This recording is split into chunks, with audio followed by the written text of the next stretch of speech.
কলকাতা ল কলেজকে কেন্দ্র করে দীর্ঘদিন ধরেই তৃণমূল ক্রাইম সিন্ডিকেট চালিয়ে এসেছে। একটা অপরাধ চক্র ক্যাম্পাসের ভেতর কাজ করছে দিনের পর দিন।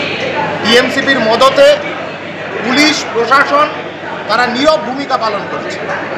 আরজি করের ঘটনা আমরা দেখেছি, চোখে আঙুল দিয়ে দেখিয়ে দিয়েছে যে এই রাজ্যের কোনো ক্যাম্পাসে ছাত্রীরা সুরক্ষিত নয়, নিরাপত্তাহীনতায় ভুগছে ছাত্রীরা। আমরা বারবার বলেছিলাম একই ঘটনা, গণধর্ষণের ঘটনা সাউথ কলকাতা ল কলেজের ক্যাম্পাসের ভেতরে।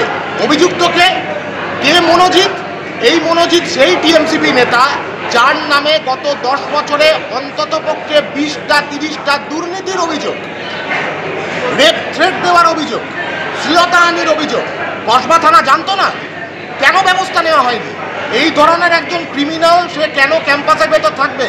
ক্যাম্পাসটা পড়াশোনার জায়গা নাকি ক্রিমিনালদের আতুরঘর তৈরি করবার জায়গা? তৃণমূল নিজের সুবিধার জন্য, ক্যাম্পাস দখল রাখবার জন্য এই ধরনের মনোজিতের মতন এই ধরনের ক্রিমিনালদের তাদেরকে পুষেছে ক্যাম্পাসের ভেতরে। 3 জন অভিযুক্ত, তার মধ্যে অন্যতম এই মনোজিৎ, যে দীর্ঘদিনের যার ক্রাইম হিস্ট্রি এই সাউথ ক্যালকাটা ল কলেজের ভেতরে।